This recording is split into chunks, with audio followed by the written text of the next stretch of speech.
Welcome to Lazy Cinema, and on this episode, we're going to find out what will happen if one person had a wish to wish back to someone from their life that they never had time to spend with. What kind of chances would they make?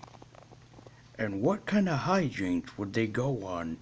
And exactly what epic story would be told? Well, this is a question that Disney answers in the 2020 Disney hit Disney and Pixar Onward. Hello everyone and welcome back to a new episode of Lazy Cinema. I'm your host Lazy Universe, and today we're talking about Disney and Pixar's animated classic to come out during 2020, Onward.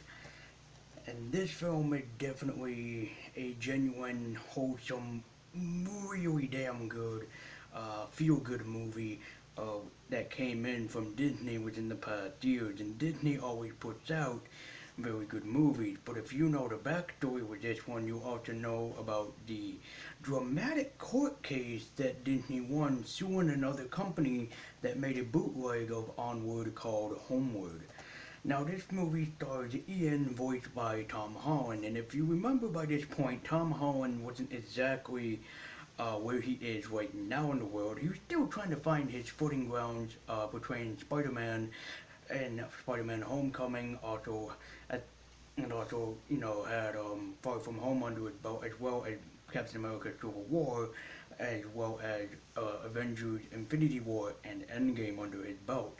So he was pretty well known, but compared to where he is now, he is such a successful actor, and really in Onward, he shows off what he can do, especially with his vocal talent. He is a very well trained voice actor, and definitely he is really dang impressive in this, especially sometimes where his vocal ranges go. And he lost his father due to sickness in the film. They don't exactly explain what this sickness is. They just said he was sick. Maybe it could have been cancer. It could have been something else, heart disease. Something that must have happened. And he had a brother voiced by Chris Pratt, and his brother Barley, who is Chris Pratt, really is the dorky brother. He likes certain things, and he's into Dungeons and Dragons, and he's into a lot of dorky and quirky kind of stuff. And it feels a lot like me, except the thing that he mostly wears is a jacket with like a bunch of like hard rock, punk, rock and roll type of band names on it, and that's not me, but I can sort of appreciate what they're going with. And their mother is voiced by Julie Marie Dreyfus from Seinfeld fame, and really, I really enjoyed her as the mother because she felt like that overprotective mother who wants nothing to happen to her son. She just wants the best for them. And I gotta say, as a voice actress, she is just plain adorable. I loved her. She's just one hell of an amazing voice actress in this realm. So they get a birthday gift from their father because it's Ian's birthday by this point. But Ian is very well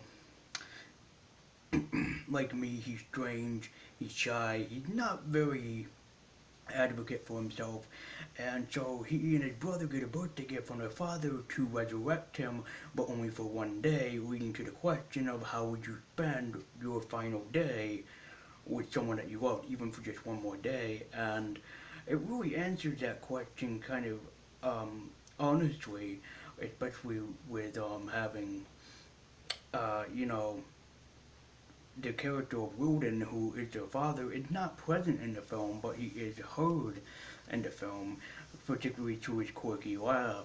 And there is a scene where Tom Holland's character Ian is talking to the radio as if he's having a conversation with his dad, and it was very heartfelt and just very touching.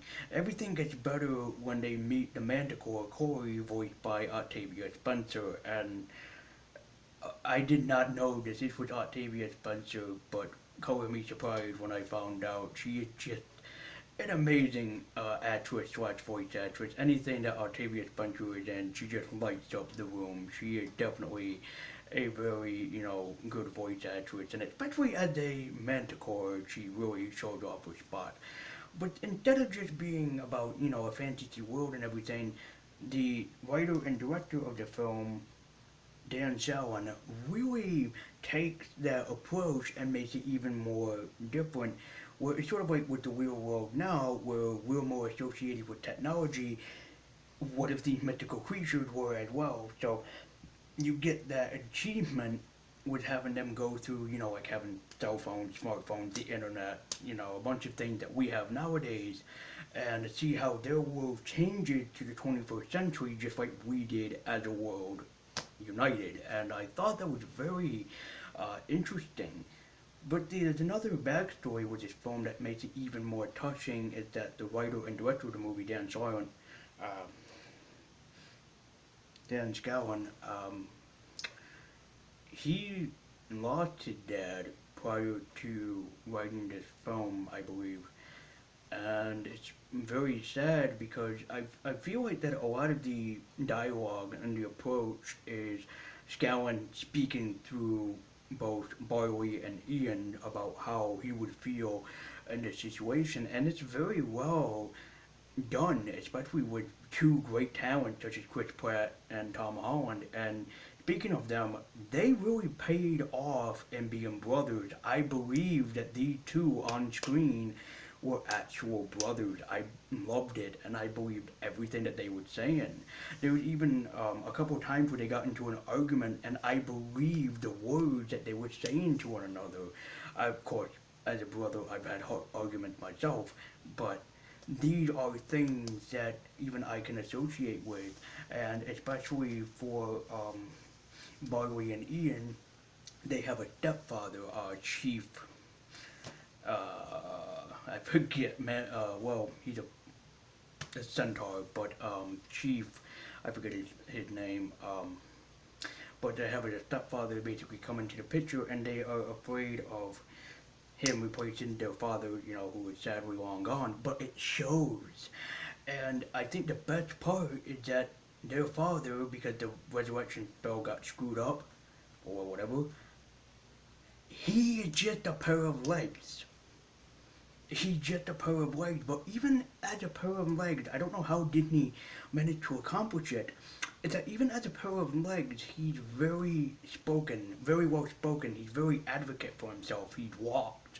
The way how he uses his feet is almost like how a deaf person would use sign language. It's very obvious, and it's a very well inspiring choice. It's something that I've never seen actually in a Disney film outside of one Tarzan, where Tarzan was teaching Jane to speak, and I'm talking about the Disney one, how to speak monkey. It's almost similar to that, but it doesn't have the same feeling. Now, I will say this for the film is that there was actually a part where I got kind of thrown off. And it was about halfway through this film. I kind of got a little bit thrown off, and I thought that it was going to go a completely different direction compared to what the film actually was doing. But then when it got back on track, yeah, I was more amazed than anything how, such a good story kind of went sidetracked like that. I will say this for the movie though, that is kind of like the bad part, is that it kind of feels very quick, the story does. It moves along almost at a very quick pace, but what's very great about it is that Disney backs that up by saying, oh, we may have a quick story, maybe because, the pandemic was happening at the time, but here's a quick story, but we'll give you character development, something even better to push the story along, which made it greater. And that's something that I can appreciate, especially if that's what they did. So bravo on Disney's part. And the other bad thing with this film is that I wish it would just maybe an hour longer. I know that animation is not cheap. I know it's expensive to do. But for me, if they made this film just a bit longer, I think I would have been even more impressed with it. Give me a little bit of chance to grow with these characters, and this is one Disney film that actually, no joke, made me cry. I actually teared up a lot of times during this movie when they were showing how Ian and Barley grew up, and how Ian, despite not knowing it, had technically a father-like figure in the weirdest of characters, and he made me appreciate these characters even more for a time to come. And I might not have a brother similar to Ian and Barley, but I have two sisters, and definitely I felt a lot of the relationship and love that comes off of these two that come from my own family as well, and it definitely a worthwhile changer. But the thing is, what probably makes it even better is that there were some jokes that actually did pay off, but I'm not gonna spoil what they are, but they are very well done. And overall, again, the voice cast in this was just superb, and I really did love Tom Holland and Chris Pratt. I wish that they would do more work together, despite, I think that Chris Pratt is in the Marvel Universe, isn't he? So, they're both in the Marvel Universe, but I wish that they had more um, dialogue like this together. Maybe have them in a brother comedy or something. Something that would, come pay off from this. I really do love Onward, and I don't know why. Maybe because it was throwing me off or I was getting bored with it, because the movie does kind of move slow in a bit of parts, but I almost wanted to say that this movie was bad, and it's not. It does have flaws. Every movie does, even the greatest. But what really sold it to me was the great story written by Dan Swan, and really he showed off what he can do with these characters. And I would love to see more movies come from him, if not from Disney, maybe something else. But I have to say, for Onward, we'll be pushing Onward in my heart for years to come. I would even show this to my children, grandchildren, nieces and nephews, no matter what, throughout these years. And maybe this film can also teach us a little bit of love, even brotherly love for some people who aren't brothers or sisters with one another, but teaching us how we can do with that love and how we can spread it to one another.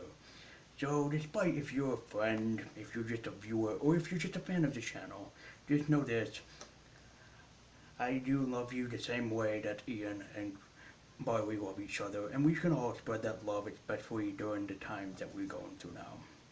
So thank you guys so much for watching. In case that if you could, please have yourself an epic quest, and don't go straight for the path. Be sure to hit the like button, hit the subscribe button, be sure to comment down below, and also follow me at Twitter with the link in the description down below as well. And help let me know what you thought about Onward. Have you seen it yet? Is it good? Is it bad? Let me know what your opinions are. And I'm going to go onward from here and to another movie review that I will see you for in just a while. So until next time on Lazy Cinema, I hope you all have a great day, and I will see you next time.